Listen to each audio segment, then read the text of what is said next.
Hi, Marc Warnke here, PackGoats.com. A little helpful hint for you with babies. One of the things I like to do is I like grass hay as a bedding better.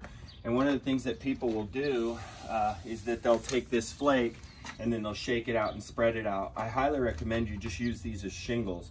Just set each flake in there, because any of you who have raised babies before know that they just pee and pee and pee and pee.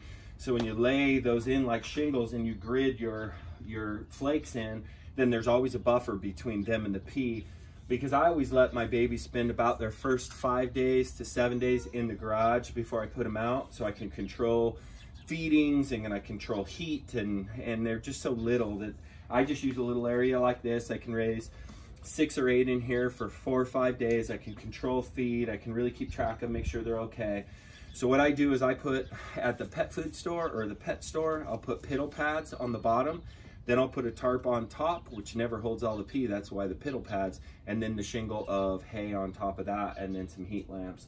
And traditionally, I have still some of my old heat lamps from the old days and my new days, and money doesn't grow on trees. So traditionally, I really like the caged I believe it's Primus light, or whatever it is, and then just the normal ones in here if I have to use both, but I definitely prefer the one that's fully caged and is made out of the heavy duty plastic. That's the best light. So I hope that helps. If this kind of thing are the things that you wish you knew more about, I have a whole course on how to raise babies.